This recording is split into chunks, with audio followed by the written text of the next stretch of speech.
Well, I lost my sound too.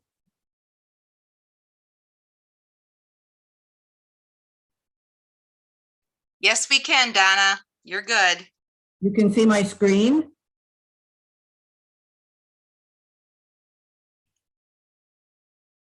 Can you see my screen?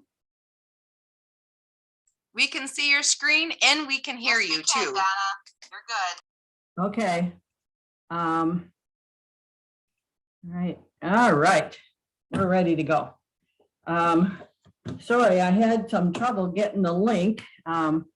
So we're going to be talking tonight about the importance of using more native plants in your yard.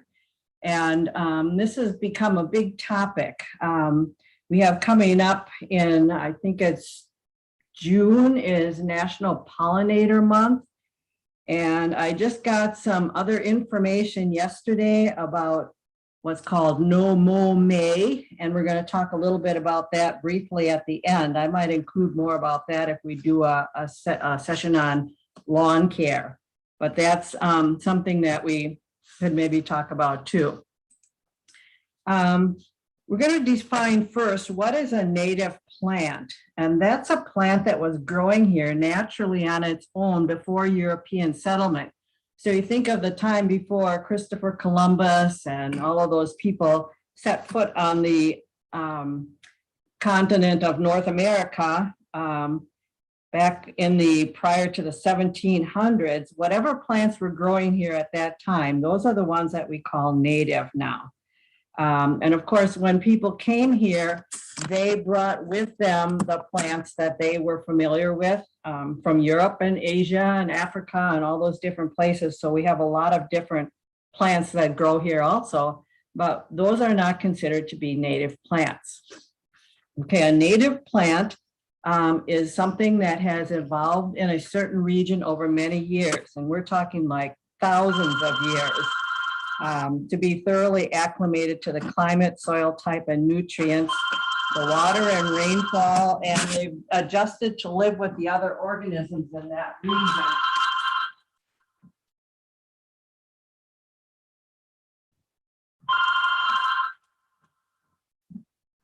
Sorry, I have no one else here to answer the phone, and it's going to ring for a little bit. And so they're also adapted to the climate, the soil, the amount of rainfall that comes. So they're really, really hardy plants where they are native, and they have not been altered by human beings. They remain in their natural state regarding all of their characteristics. Okay, it does not include naturalized plants, and we'll talk about each one of these in a little bit. Not plants that are growing naturally or native to other parts of the world, and also another class of plants called nativars. So let's take a look at what each of those means. A naturalized plant is a plant that was brought here from another part of the world, but is growing on its own in nature here. Some of the common ones that we have are dandelions. They weren't here when the first settlers came to North America. Dutch white clover, you can tell where that's from by the word Dutch. Things like watercress, yarrow, burdock, knapweeds, all of those things were not growing native here. But if you go out into a forest or a field, you will find these growing. They have learned to live with the climate that we have here, but they're not considered native plants. Oftentimes there's a natural control or other animal that feeds on the plants to keep it in control. It could be a naturally occurring diseases that control the number of plants that grow successfully, or it could be weather conditions or soil nutrition. But these naturalized plants have learned to adapt to all of those things. Plants could be growing natural in other parts of the world, but that doesn't make them native. Many of the common plants that we have, flowers and vegetables, especially many of our bulbs that we use, like tulips and daffodils and snowdrops and all those kinds of things, those are not native to North America. And many of our ornamental shrubs, when you think of Japanese maples and that sort of thing. They came from another part of the world. And very often that's Asia, Africa, or Europe. In order to understand what the term nativar is, I'm going to back up a little bit and talk about what a cultivar is. It's short for the words cultivated variety. And a cultivar is a plant that has been bred by humans to develop or enhance certain desirable characteristics. And that could be a change in the color or the growth habit. Like you want a plant that grows shorter and more round rather than tall and slender. It could be the size of the blooms or the shape of the blooms, maybe bred for fragrance or to get rid of fragrance. It could be bred so it's hardier and it can live in like colder winters or hotter summers. It could be bred for a different kind of habitat. Maybe it's used, the breeding is used to increase disease resistance. This is very common in vegetables.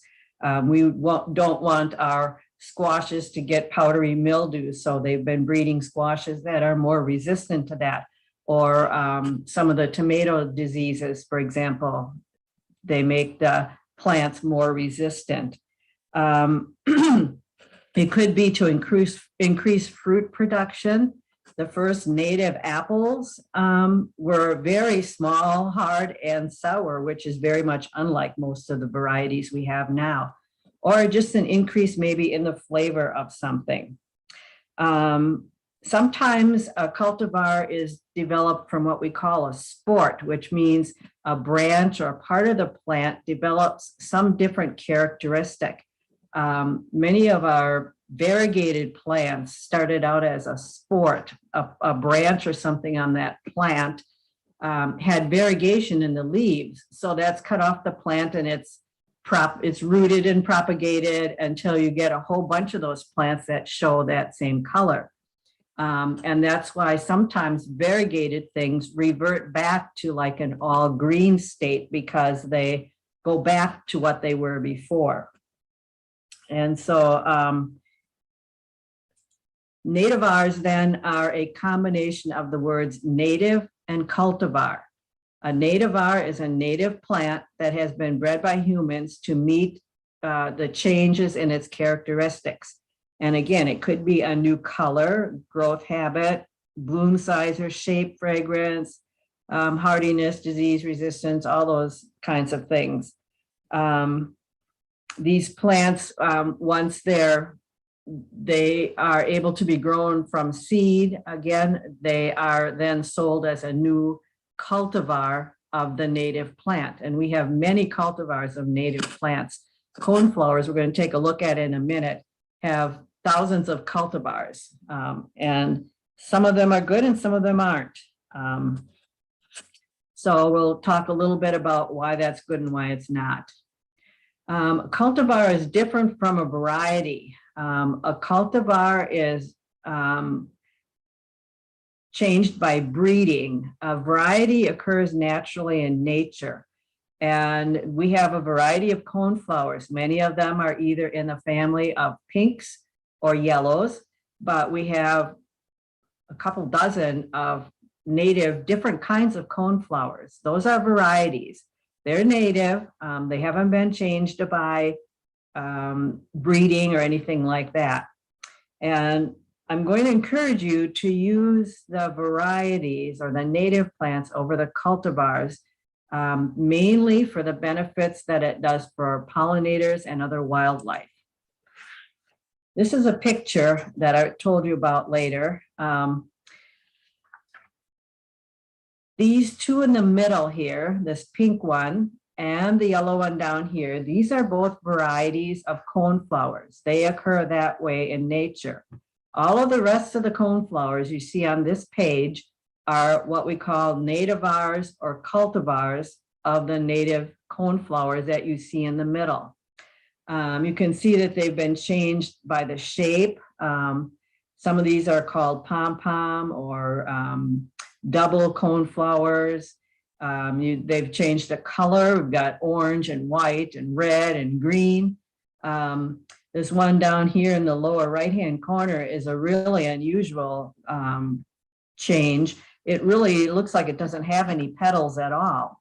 And so if you were a native bee and you were looking for something to get pollen from, would you even recognize that one down in the corner as one of your favorite coneflowers?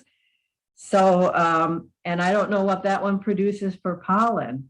If you look at the ones over here on the right with all these petals, where is the part with the pollen? In a normal coneflower, this one in the middle, the pollen and the nectar is all in this cone part of the flower. And so where would the insect look for it? Down here? It's kind of hidden, and maybe in some flowers it's even non-existent. It might have been bred right out of the flower. So some differences other differences between non-natives and natives. On the left-hand side here, this is a spirea plant. And then we have a daylily, and we have fountain grass. These are all non-native plants. Look at the root systems of these plants. Here is our turf grass here. Buffalo grass, which is another low-growing grass that can be used for lawns, has root systems that go down 7 to 8 feet. The prairie dropseed, which is a native plant that's pretty much could be used in the same place as fountain grass, has roots that go down that far also. A black-eyed Susan in place of a daylily has roots that go down very deep. And you look at a 9-bark plant, which could be the same size and shape as many of our spireas, can reach 15 feet. And because of these great root systems and the really deep root systems, these native plants are much more able to live without very much care at all from people. And so these are plants, these natives are ones that could be used as substitutes for some of the non-native plants that we have on the left-hand side of the page. Let's see, I'm gonna get myself here caught up on I've got a few notes here. Okay, the advantages of natives. They're self-propagating, which means they'll reseed themselves. Given a little bit of time and a little patch of bare earth, they'll reseed themselves. Many of our cultivars plants have to be grown from slips of other plants, and so they won't reproduce themselves. Native plants need very little water, fertilizer, or care once they're established. That's like the second or third year of growth beyond the first year. In fact, if you fertilize most native plants, they'll kind of get tall and floppy, and some of them might not bloom. So as far as you can save a whole lot of water, fertilizer, and time taking care of native plants that you would otherwise spend on non-native plants. There's very few chemicals or pesticides that are needed either, because native plants have grown up with all the insects and things that we have around here, and they have their own defenses for these insects. And even if something does eat them because it's a host plant, they're used to that happening because that insect has grown up with that plant over thousands of years, and the plant expects that part of it will be eaten, but it knows how to compensate for that. All those long roots in native plants hold water when it rains and prevents it from running off. They also, because they soak up the water, they filter water too, and it takes a longer time for that water to get into our water system. So it filters out pollutants and that kind of thing. You might see rain gardens sometimes at the edges, the lower edges of big parking lots, and that kind of rain garden or marshy kind of area is there on purpose to kind of filter all of the pollutants that come off that parking lot. They reduce air pollution too, because if you don't have to mow your lawn or do a lot of trimming and that sort of thing, That cuts down on air pollution. They sequester carbon. They're longer lived plants than our non-native plants. And probably the absolute most important reason why native plants are so important for the landscape is that they are a host plant for wildlife needs. When you have an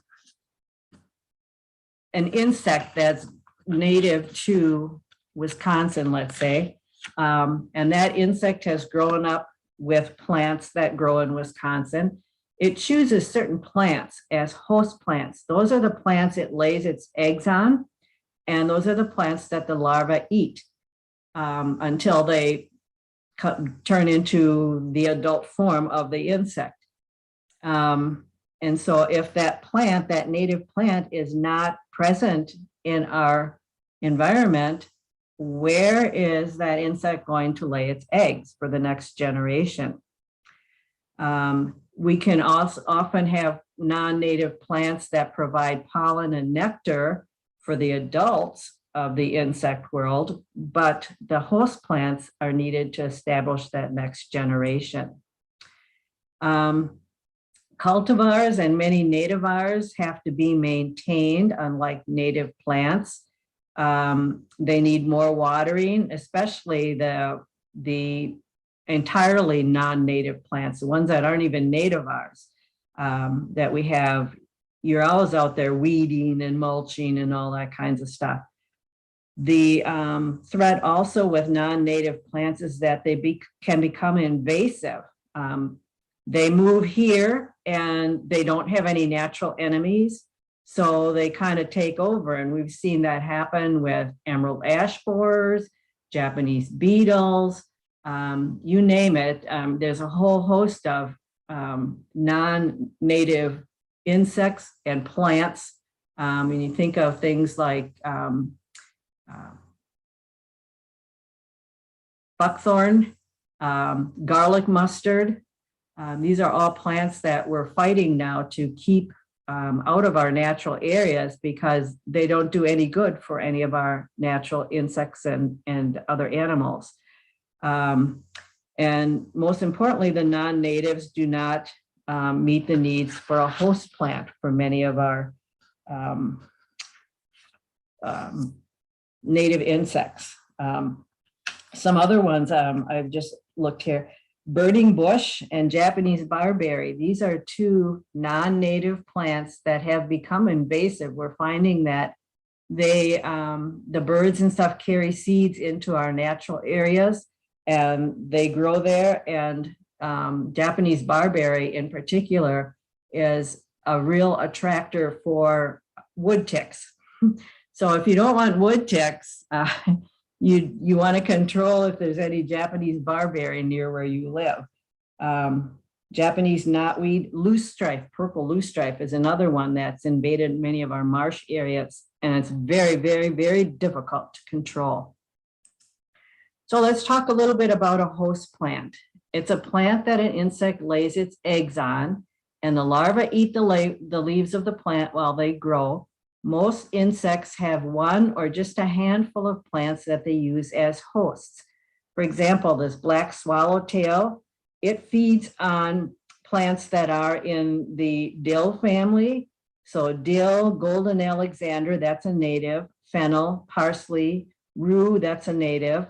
The American lady butterfly lays eggs on pearly everlasting, pussy toes, sweet everlastings, and silver brocade. It doesn't use any other plants for its larvae or eggs.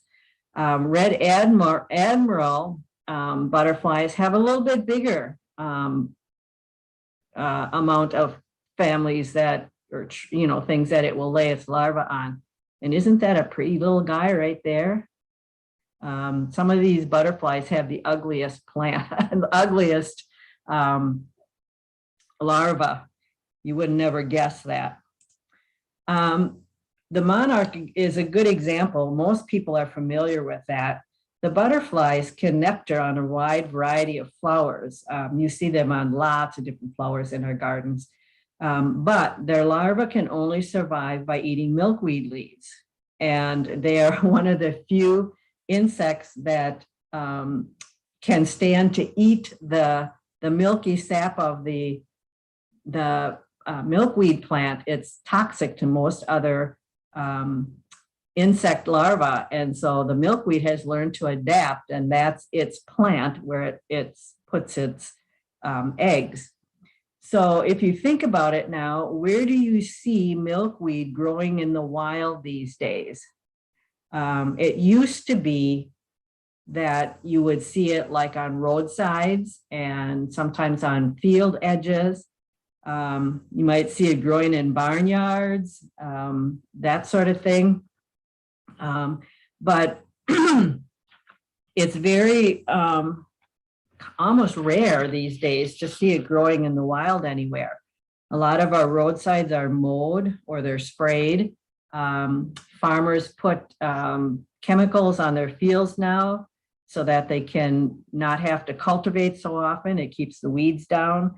We've developed or bred plants that can stand to be sprayed with, say, Roundup and not injure the plant.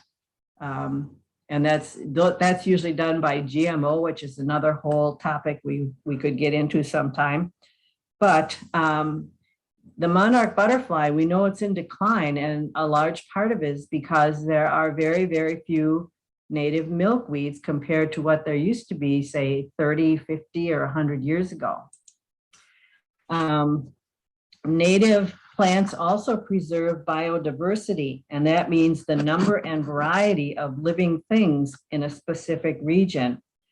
Not only is it the insects that are affected, but the birds that eat that larva are very, very important. And then, of course, the birds lead to other insects and other animals, other organisms. And so if you're losing a lot of native plants, you're losing a lot of native organisms of all different kinds. Here in Wisconsin, we probably have a bit more diverse landscape than many other areas of the country. We have farm fields, but there are woodlots in between, and there's marshes and things. But when you go like out west, say you go to Iowa or Kansas, it's just fields upon fields upon fields of cultivated crops. And where are all the wild plants for insects to use for hosts? Even in urban areas, we're really lacking native plants. People want something that's new and unusual, or they want a nice big expanse of green grass. Green grass lawn is a desert for pollinators. There's absolutely nothing there for them. If we don't keep our pollinators, we may end up having to hand pollinate our fruits and vegetables, which is very, very labor intensive. And they're having to do that now in China because they have lost many of their pollinators. I was in China in 2008, and I remember remarking to somebody, I don't hear a bird, I don't see an insect wherever we walked. And some of these places were parks or preserves, or, you know, set aside spaces for tourism and that sort of thing. And there was nothing there. And we don't want to have that happen in our country either. Think about this.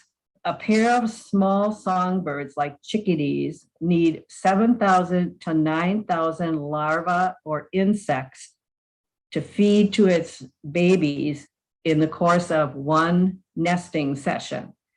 And so all of those larvae have to come from somewhere, and most of the time that's the immature form of insects. So we are also losing many of our bird species because of the lack of insects.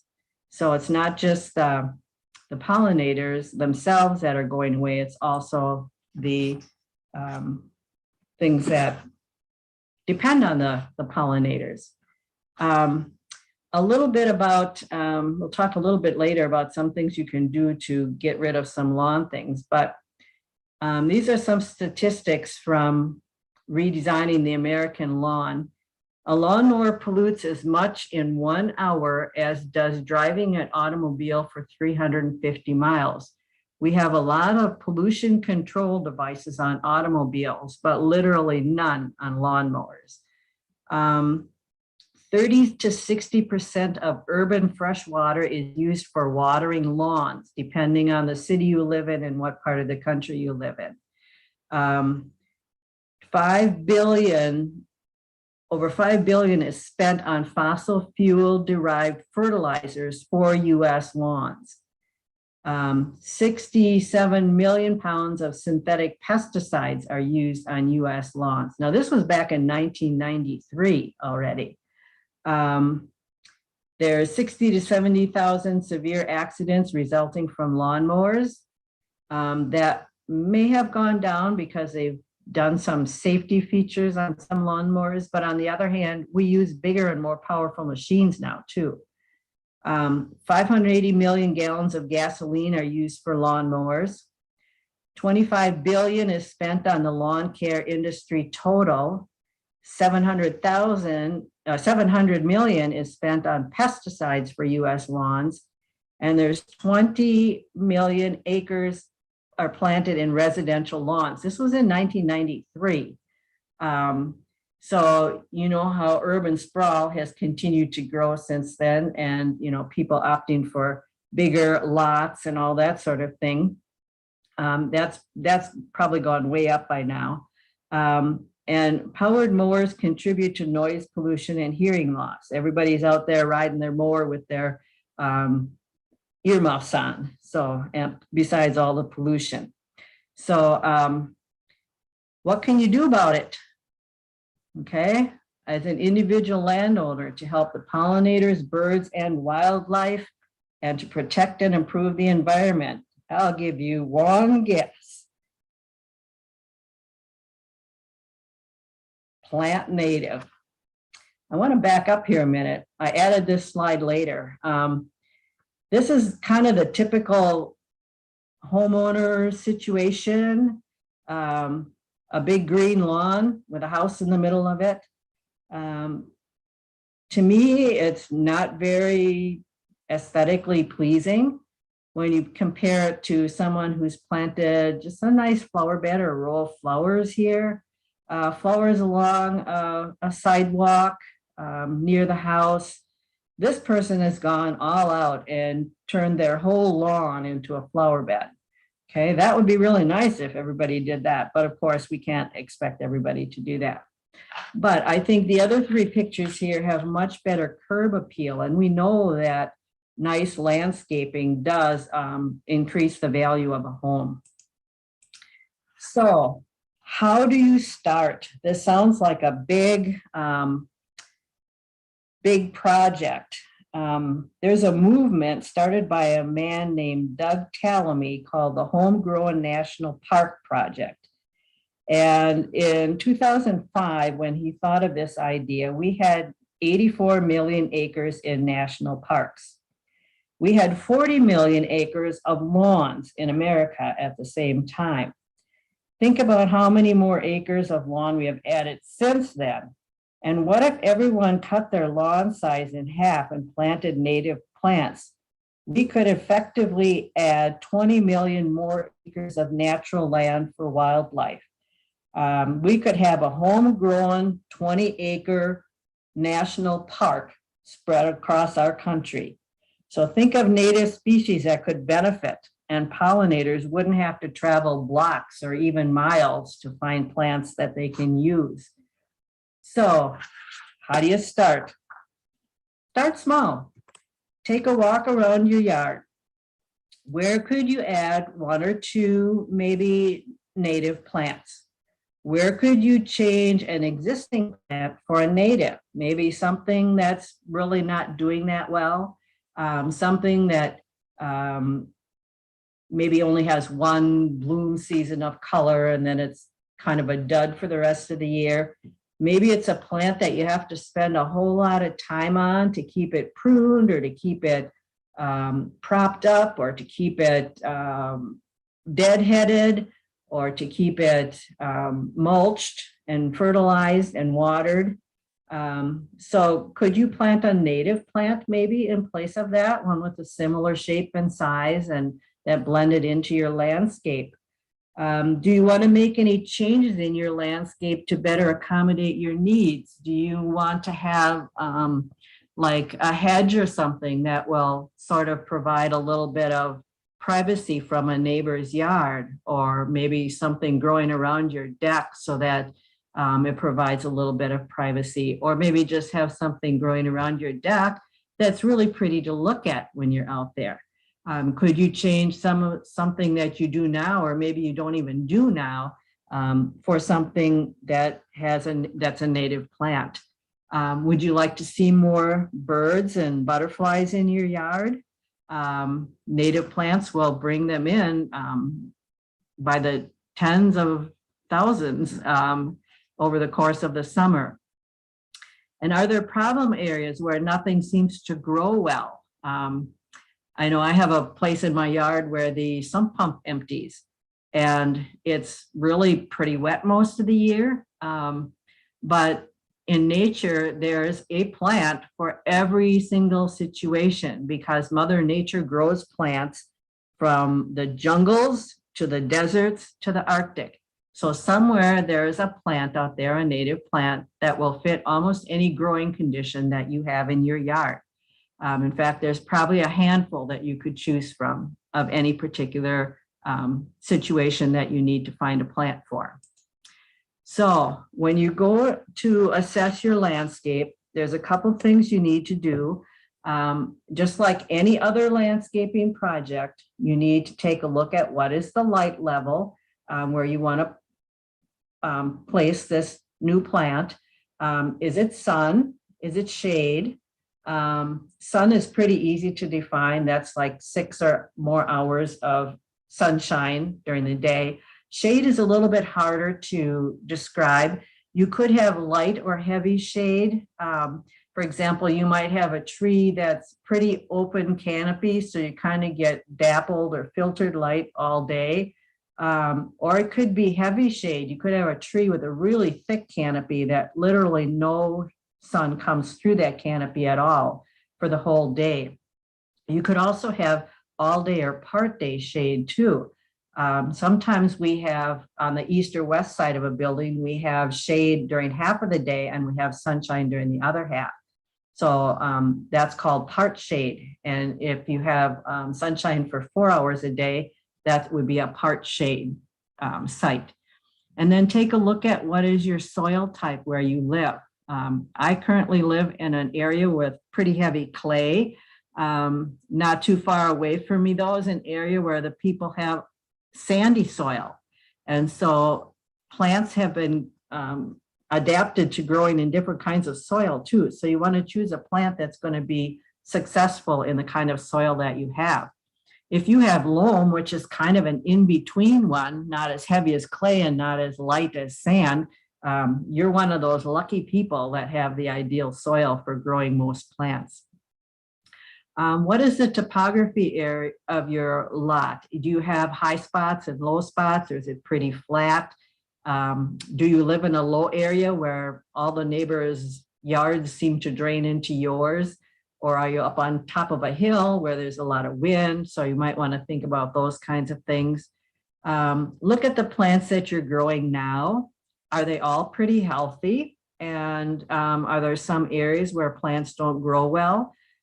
If there's an area where you never seem to be able to grow something, that might indicate that that area has a problem with the soil. And it's usually one of two things. It could be that there was a black walnut tree growing there at one time, and the juglone that's in that black walnut stays in the soil in the form of the old roots and that sort of stuff for quite a few years after the tree itself is gone.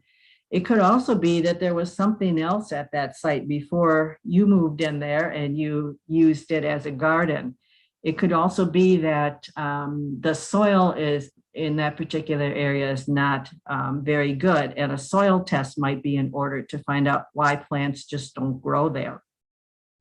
Also look at, are there any trees in your yard now? Are they young trees or old trees? Young trees will eventually grow up and make more shade in your yard. So you might want to consider that when you plant a plant, maybe in 10 years, where it's sun now might be shade. Or maybe you have some trees that are getting quite old and need to be removed. So that's going to provide a lot more sun in the future. And then another thing you need to look at is what is your hardiness zone? And there's information in the resources page on finding your hardiness zone, and a number of the other things that we've talked about here. So if you want to have a plant that's going to survive, most of Wisconsin is in zone 4, the far north is zone 3, and the far south is zone 5. And that refers to how cold it gets in the wintertime in an average winter. And so some plants will only grow in zone 4. If you put them in zone 3, they're probably likely, they might make it for a year or two, but then you have a especially colder winter and they're toast after that. So in Wisconsin, we usually don't have to worry about heat zones, but if you get down south, some plants don't grow well where it's hot either. So that might be something to think about too. Let's see. Then the next step you would be looking for is the plants that you might be going to choose.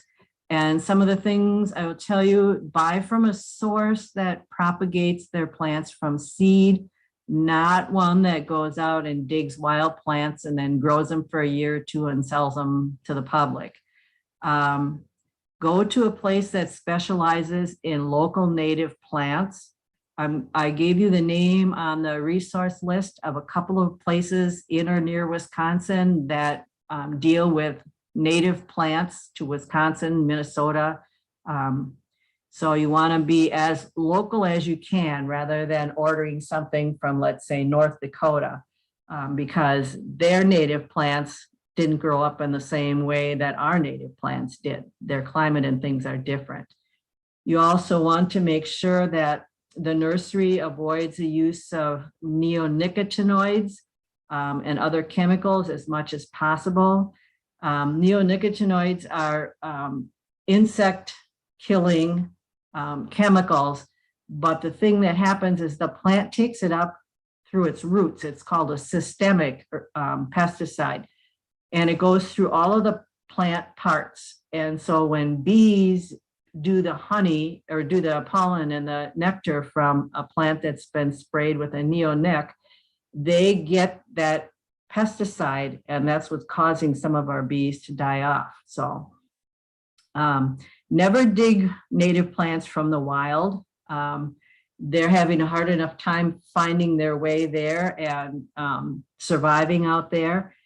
If you collect seeds from native plants out in the wild, do so only sparingly, like from one plant, and don't take even all the seeds from that plant. If there's only a couple plants there, don't take any seeds at all because they need those seeds to start other plants.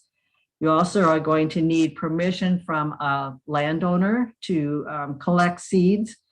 Another option is you can start them from seed. If you want to put in a large number of plants, or you want to put in like a good size native garden, flower garden, you might want to start from seed because it's a lot more economical. And you can either do that by the winter sowing method, or you can, there's great instructions on both the Prairie Moon and the Prairie Nursery websites on how to start native flower gardens from scratch. Another source might be someone who has native plants in their yard. I would suggest that you do it from seed though, in that case, rather than having them dig up and share a plant with you. The reason is because jumping worms are becoming more and more prevalent in Wisconsin, and they are transferred by people digging up plants. The cocoons or the eggs from the worms are in the soil in that plant, around the plant's roots. And then if there's eggs in that soil and you take it from their house and you take it to your house and plant it, you now have jumping worms at your house. They're bad little critters. We may have another program sometime about jumping worms. They don't actually jump, but they wiggle and move more like a snake. They eat the organic matter in the soil, so all that's left are little hard pellet things that look kind of like coffee grounds.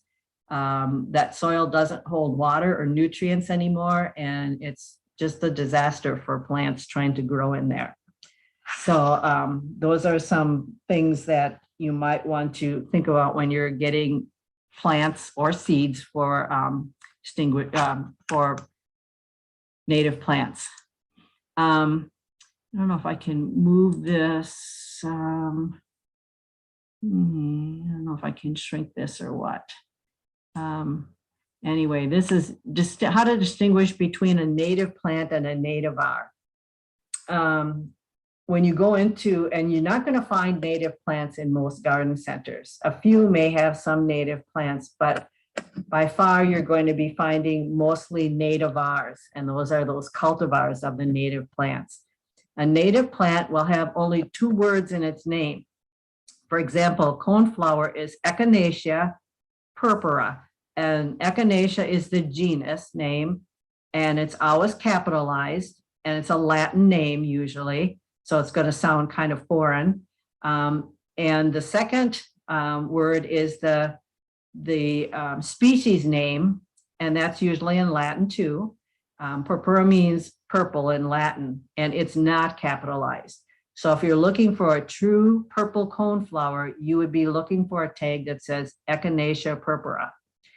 A native var or a cultivar will have 3 or more words in its name. It might say Echinacea purpura double scoop raspberry. Echinacea is the genus name, and it's always capitalized, followed by the species name, which is not capitalized. And then the cultivar's name is in quotes usually and will be in English. So sometimes the genus and the species names are omitted, and only the English word double scoop raspberry coneflower will be what the name is on the tag. So that's a clue as to whether you're getting a nativar or a cultivar. Native plant nurseries, those that specialize in native plants, are your best bet. There are many different kinds of native plants too. I've been talking mostly probably about flowers because we're talking about pollen and nectar. However, there are a whole bunch of other kinds of plants that also are native plants that are used for different purposes.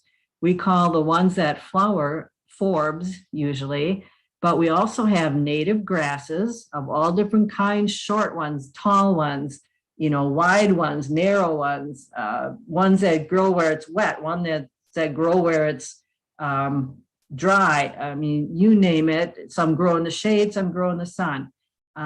Ferns are also a category of native plants. They usually are found more often in shaded or semi-shaded areas. We also have a category called ground covers, which would take the place of, let's say, I'm trying to think of the one that I see all the time. It's got little shiny green leaves. Periwinkle, I think, is one name for it. But, you know, if you're having that as a non-native ground cover, you might want to substitute a native one for that. We also have native vines. So if you're looking for a plant that you want to grow up on a fence or up on an arbor or a trellis or something, there are native plants that do that. And then we have native shrubs or small trees that are often have flowers on them. So they're nectar and pollen plants. And then they produce fruits that the birds use to eat all winter. They provide nesting places for birds. And then we also have full-size trees, both evergreens and deciduous trees that are also native. So no matter what kind of niche you're trying to fill in your landscape, there is a native plant out there that will fit that. So a couple other terms you might run into if you're on a plant website. when it says, for example, how the plant is going to be sent to you.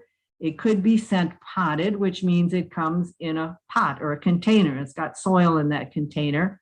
And then it's packed with packing in a box and shipped to you.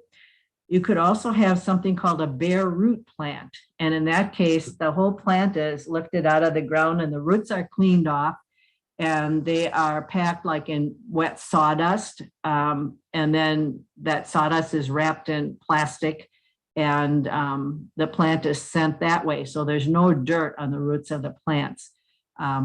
People who are used to growing fruit trees and that sort of thing might be aware of what a bare root plant is.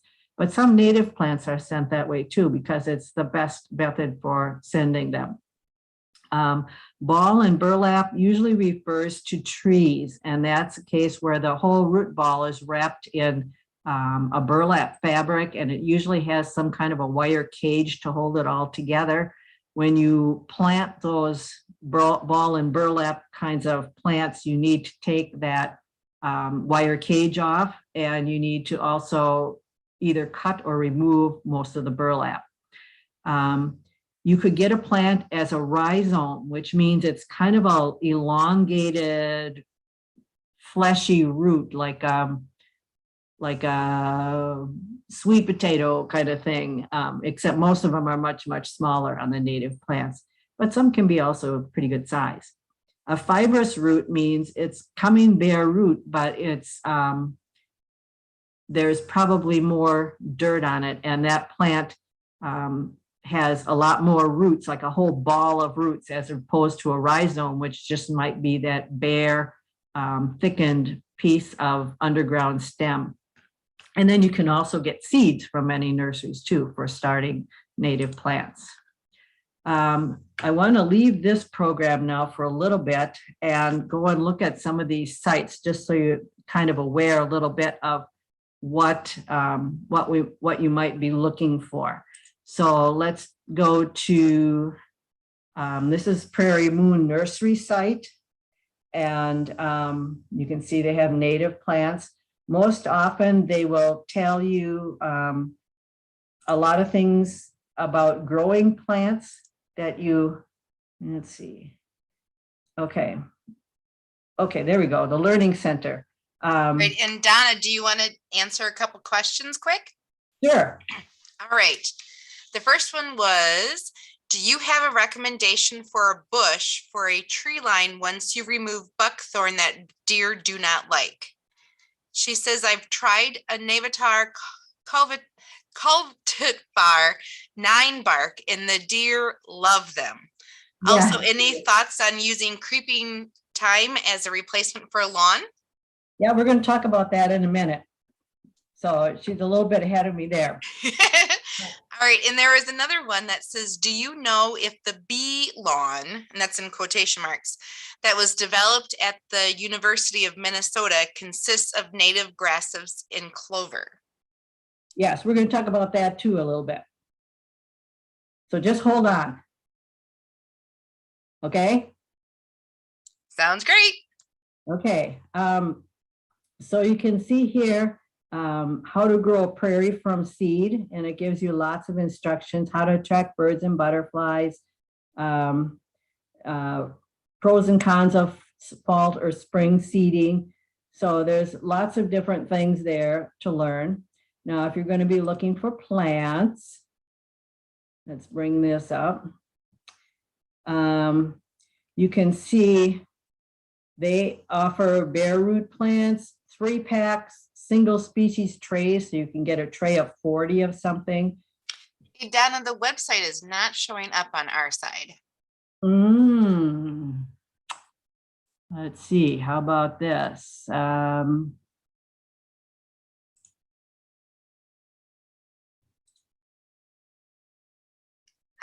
There it is. You got it. So I was up here, I had learn, and that brings up a bunch of articles and information. Now, if you're going to look for plants here, are you going to put it in full sun? You can check these different boxes. So let's say you were going to grow something in full sun, It's medium dry area. It's kind of out in the sun.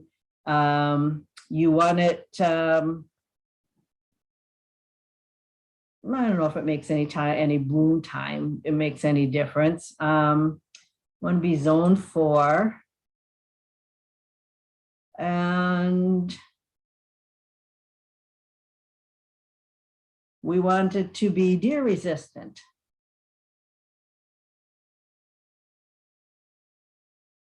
And okay, now these are the things that come up. Okay, these are lower growing plants, but let's see here. Dogbane is a little bit taller. It's probably 2 to 3 feet tall. We're looking for something here.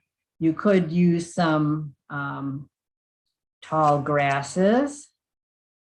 I'm looking here if it's going to come up with something of bush that's deer resistant.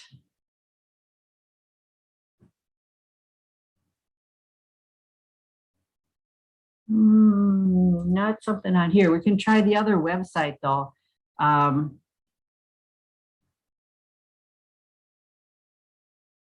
Let's see if we can get the other one to come up here. I don't know, it's hidden behind my things here. Prairie Nursery, what do they have here? Plants and seeds. Native ferns.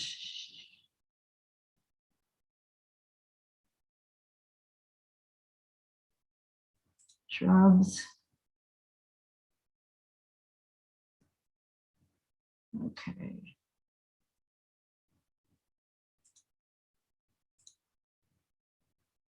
Yeah, deer resistant. Okay. They're saying lead plant. This is kind of a shrub. Again, it grows maybe, I'm thinking about 4 or 5 feet tall. It has purple flowers on it.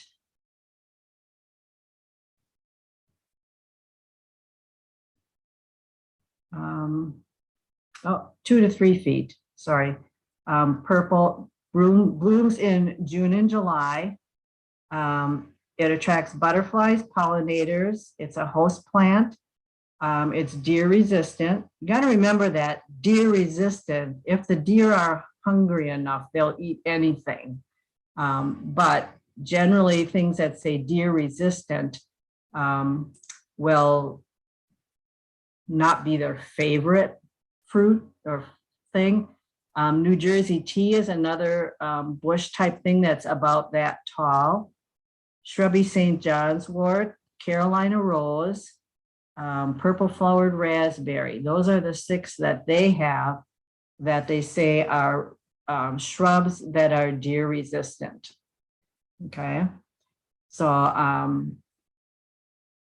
again, you can try other I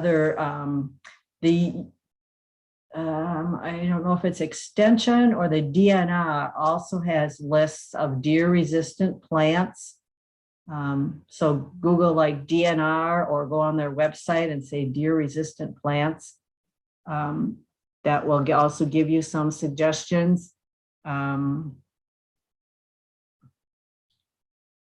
But then if you wanted to narrow that down, you could also add, we want it to be full sun and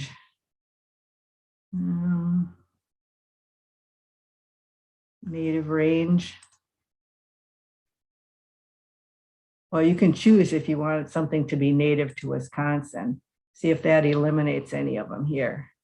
Nope, the same 6 are still there. So you would have 6 here from this company that could probably fulfill that requirement depending on when you want it to bloom, you know, what kind of bush you're looking for. I hope that answers her question a little bit, but I would say try to find that resource either on the DNR or the UW extension site, deer resistant plants. That might help also. Any other questions?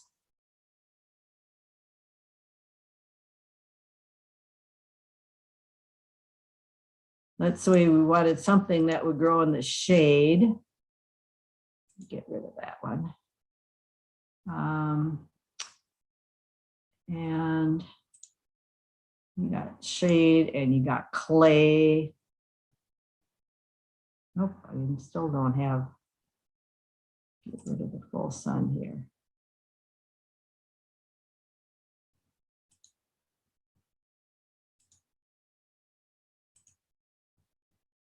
Partial shade. And it's deer resistant. Okay. Shrubby St. John's wort would probably be a good one for that.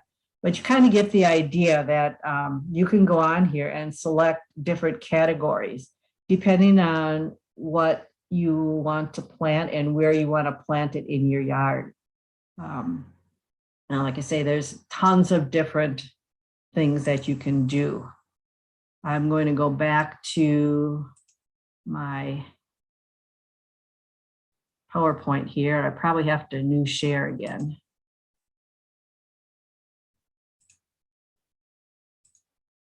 Okay, are we back?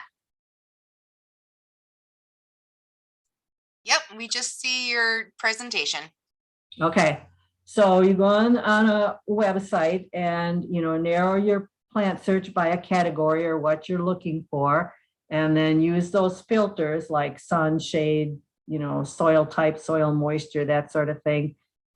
Read the descriptions to see if there's any special things about it, like it's deer resistant or it's a great pollinator plant or something like that.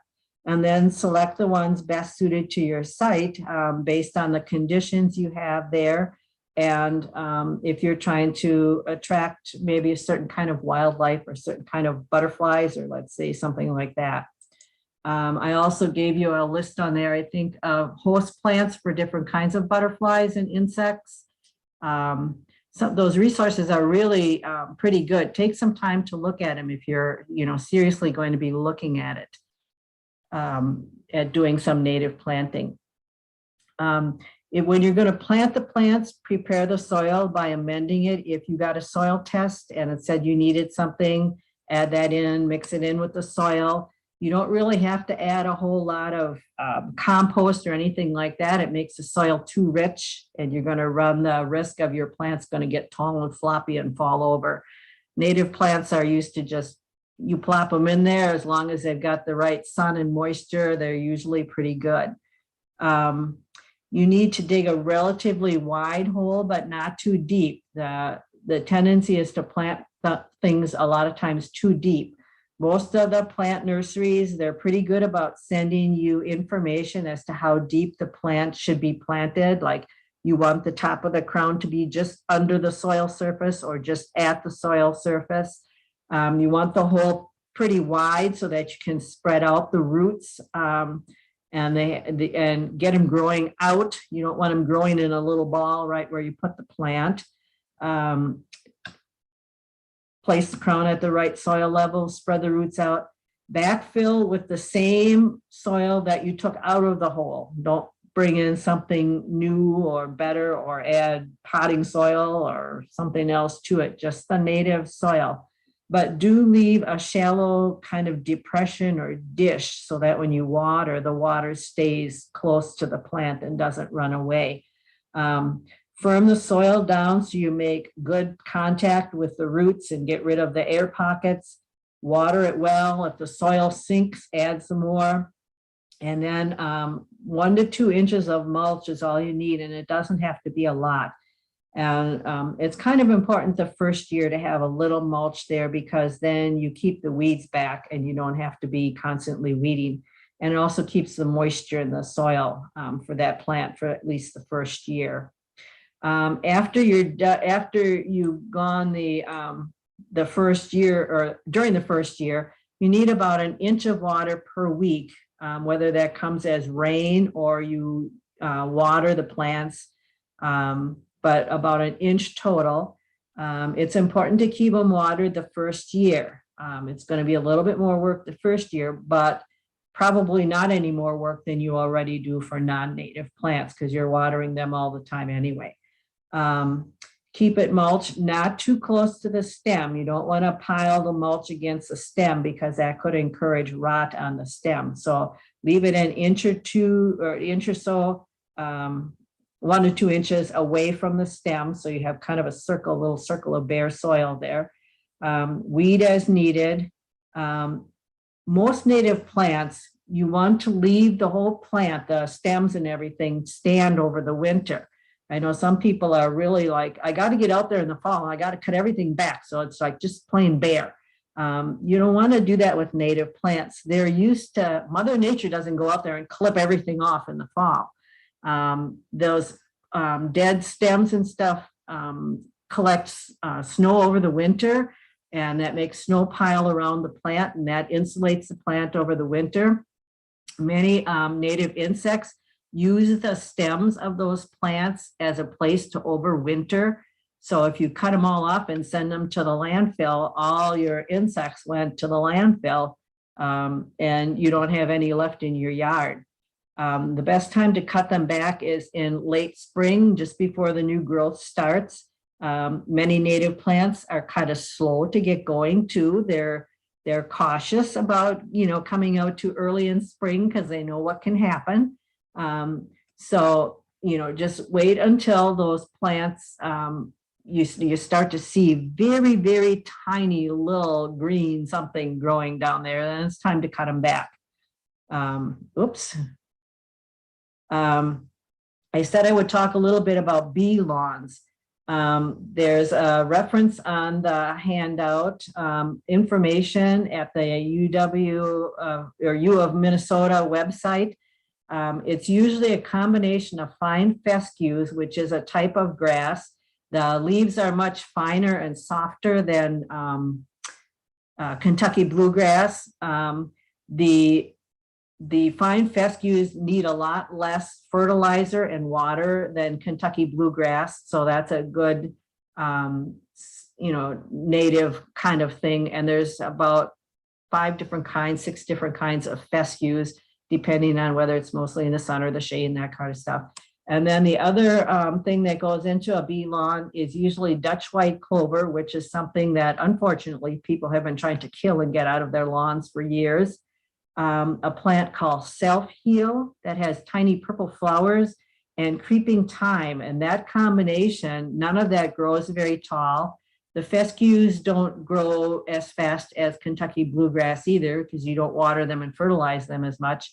And so you're mowing, and all of these can be mowed. So you're not mowing as frequently, and you probably want to mow a little high. So that you might cut off the tops of some of these plants, but it still leaves a lot of flowers and foliage left of the flowering plants. And these are plants that bees like. They're good for the bees. Some plants really don't have a lot. The one plant you don't want in there is Creeping Charlie. Creeping Charlie has no benefit for pollinators at all, and it tends to overtake these other plants because they're low growing, and it just kind of creeps over the top of everything and smothers it out. So if you want really interested in that, there's a lot of information at the University of Minnesota website that I gave you a link to on the handout page. And then the other thing that's come up just in the last couple days is called No Mow May. And what this is to eliminate lawn mowing during the month of May. This allows the grasses to develop seed heads, and those seed heads and the grasses have pollen in them that insects use for food. We don't necessarily think of lawn grass as having flowers, but they actually do. And also if you have any lawn flowers in your lawn, like the clover and that sort of thing, and violets. By the way, violets, people try to get those out of their lawn too. That is actually the host plant for, I think it's a fritillary butterfly, something like that. And so the idea is not to mow during May so that the bees can have the pollen before the rest of a lot of our spring flowers start to bloom, because they're really the pollen is really pretty scarce when the bees first come out at the end of April and beginning of May. There's not a lot naturally flowering at that time. I know the city of Appleton did it last year, I believe. Oops. And they found out that they had 3 times as many bee species in lawns that weren't mowed during the May. So the kinds of bees that were visiting lawns, and they had 5 times the number of bees, the actual count of bees in lawns that weren't mowed in May. So it's a great boon to those really early pollinators that really don't have a lot of plants to use for food at that time of the year. So that's one of the things I know. I just read Wisconsin Rapids is considering doing that this spring, this May. And some cities you have to actually kind of okay it with like the city ordinances and stuff, because some cities have ordinances that you have to mow your lawn, you know, blah, blah, blah. So they went through in Appleton with the city and made sure that it was okay. And people, I think, actually applied that they wanted to do this. And then they had researchers come out and counting bees, you know, and all that kind of stuff, and compared it to other places where people mowed their lawn regularly. So it was really quite interesting to find out how much more of an increase there was just by not mowing your lawn for a couple of weeks in May. Might get kind of long by the time you're done, but if you switch to more of a bee lawn, you won't have that much problem. There's also a new app. It's for the iPhone and the iPad called Landscape Alternatives by Charles T. Bargeron. And this is a listing, for example, if you want to replace like burning bush, and people have that because of the bright red color it gets in the fall, it lists native plants that have similar characteristics. So native plants that get nice red leaves in the fall, for example. Or if you have some other like Japanese barberry, what could you substitute for that if you like the look of that plant, but you don't want the non-native plant in your landscape? Unfortunately, it's only for Apple products right now, but I'm hoping that they'll do this for, you know, the other kinds of phones and computers. It's relatively new, and you pretty much need the name of this person who developed it, because there's a whole bunch of landscape alternative kind of, you know, apps out there. But that's something that's relatively new, and I don't have it yet. I haven't, but I've seen a demonstration of how it works. So I just want to touch on it also. If you still have gardening questions, and you want to do some research on your own, enter what you're searching for, and then put the word extension or site:.edu after it. So my example is how to plant a tree extension, or how to plant a tree site:.edu. And this will bring up university sites and educational institutions that do research on these kinds of things. And this works not just for garden stuff. It can work for a lot of other, you know, topics also. And if you can't find what you're looking there, there's a university extension office in every county. Some of them have landscape horticulturalists. Some of them have ag agents.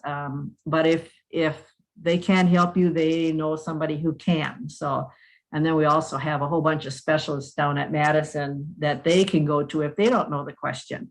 So there's always some way to find answers. If you just go on the internet and put in how to plant a tree, you can probably get, you know, a whole bunch of websites, commercial ones, that are trying to sell you something along with your tree. I just had an example. Somebody had a question about, should you paint a tree, you know, it's got a wound, should you paint that? And if you just go on tree wound on a website, you'll get all kinds of ads for tree paint and all that kind of stuff. When in truth, you should not do that. You should just leave it. The tree will take care of itself.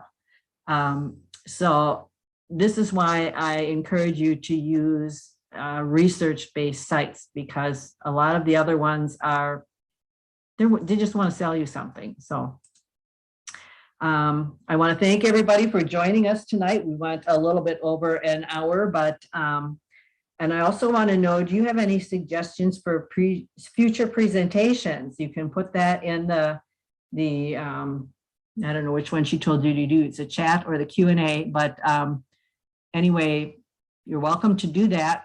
I'm always looking for more suggestions. I'd like to do topics that people are interested in rather than just some that, you know, I feel like doing, or I think you might be interested in.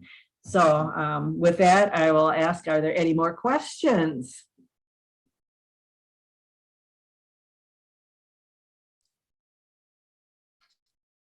While we wait for those questions to come in, there were a couple of things that people shared in the chat, Donna, if you wanted to peek at those. It looks like somebody found the landscape alternative, but on Android, it was just underneath the guy's name slightly differently. Oh, well, maybe there's been one since I last looked. Yeah. You know, I'm hoping that they do that.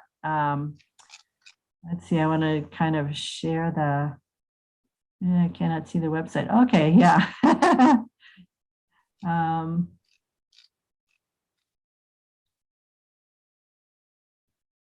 Oh, there is a question now. She said, Okay. I have concerns when planting Wisconsin natives. How do I tell if they are native to the part of Wisconsin I live in? Probably mostly by the zone. You know, if it's if you live in northern Wisconsin, you're going to want a plant that can tolerate zone 3.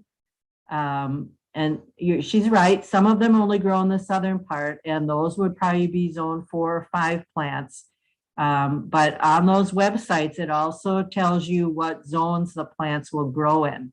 So there's a lot of plants that grow all over Wisconsin. There are some that only grow, you know, in the southern part because it's a little warmer, and may not grow as well in the north. But generally, there should be a zone on the plant tag, or if you're on a website, it should tell you what zones it grows in. That would be the best clue that it will grow in the part of the state that you're in. All right, there's another question of what is the best way to do a soil test? And basically, is there a good home soil test to use? You can get them, but they're hard to read. You can get a soil test. They used to do it right here in Marshfield, but they moved the soil lab down to Madison. So you'll have to send it down there. You just, let's see, Google Soil and Forage Lab, UW, Wisconsin. Did I put that on there as one of the resources? I can't remember if I put that on the resource page. I can quick peek because I have the resource page open. So it costs $15 for the soil sample, and it'll tell you how to take it, you know, how to collect the soil. Big thing is you don't want to mix it in a metal container. You want to take it from several different places in your yard or garden. Mix the soil together, send them about 2 cups of soil, and package it up and send it down there. It costs us $15 for a basic soil test, and that gives you the 3 major nutrients, the N, P, and K, as well as a pH and how much organic matter is in your soil. You can also have them run a whole number of other tests too, for additional cost. But generally, if those 3 are okay, then, you know, you might have to do something further as far as testing. But a lot of times, if one of those 3 is off, that might be why your plant's not doing well. It's well worth the $15, and, you know, usually do it maybe every 3 years or so if you're regularly growing like vegetables and things like that, or if plants just look like they're not doing well in a whole area of your yard. All right, there's another question that says, are there any native plants that can take over wild parsnip? That's why it's an invasive. Invasives just come in and take over because they don't have any natural enemies. Not that I know of. They'd have a pretty tough go. If you can get them going, sometimes coneflowers will. But I think that the parsnip is taller than that, so it's likely to outgrow it and get the upper hand anyway. I don't offhand know of any.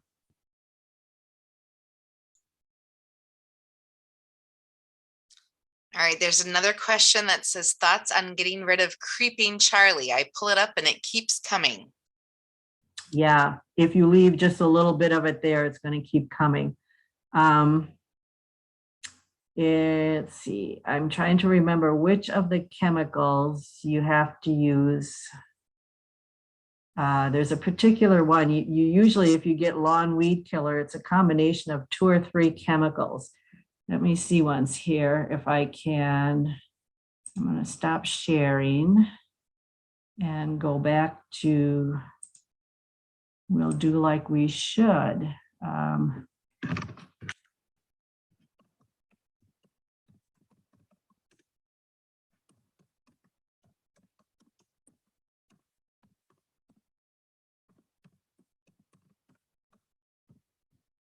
See if we can come up with something. Controlling creeping Charlie, University of Wisconsin.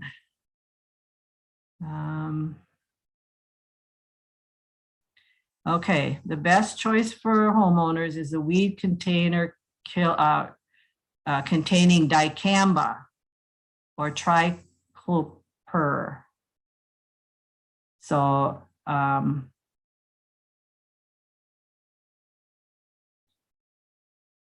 dicamba is the one of the ingredients. The other one is triclopyr.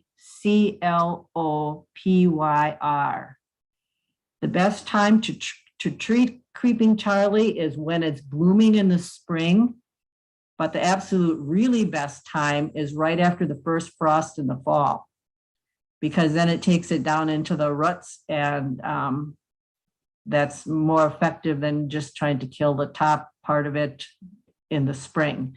But you can try it in the spring, and then if it still is persisting, try it again in the fall. And that, of course, is going to kill everything except your grass. So if you got anything else growing there that you don't want to kill, you're going to have to be really careful about where you spray it.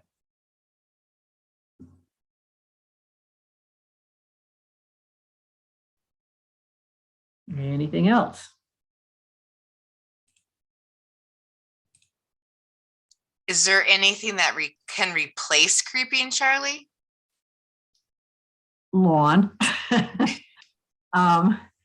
If it's growing in the sun, you probably can grow lawn there. If it's growing mostly in the shade, then you might want to look at some other ground cover, like wild ginger or ferns or something like that, you know, for example, if it's growing under a tree, in the shade, that sort of thing.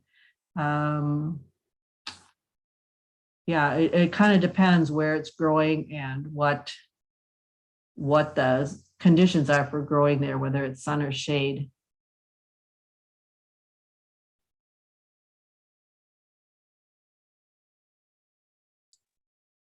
There are a couple of comments about possible future programs, Donna. One says, I would love a presentation on starting Prairie from seed to include weed control, soil prep, till or no till, seed sources, soil amendments, etc. Then somebody else said, I would love the Prairie info as well, that she has a couple of acres that she'd love to put a prairie in. Okay. A lot of that information is on those 2 websites. Agricol also has good information. Agrecol is the name of the company. They specialize in doing larger areas, like reestablishing a whole prairie area. It's a lot of work, I'll tell you, but once you get it going, it's absolutely gorgeous. Any other suggestions?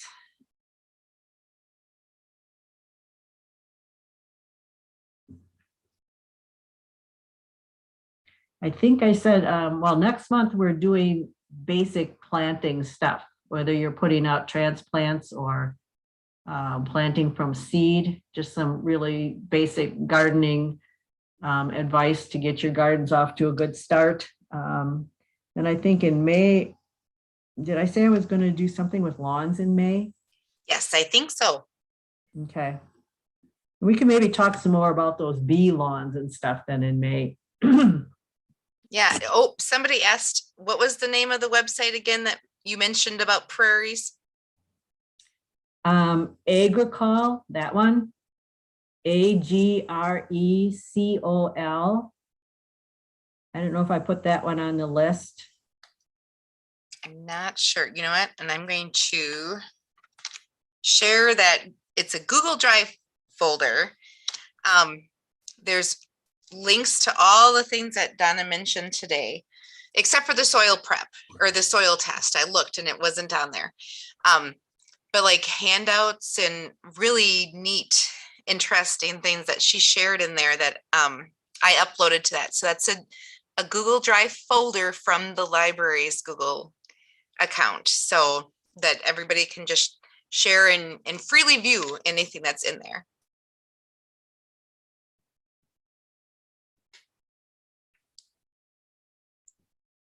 All right, last call for any comments or questions. A lot of thank yous and a lot of that great presentations, Donna. Well, thank you very much. Yes, and thank you to everybody who joined us tonight. It was always a very, very good conversations afterwards too, and just a lot of good information. Okay.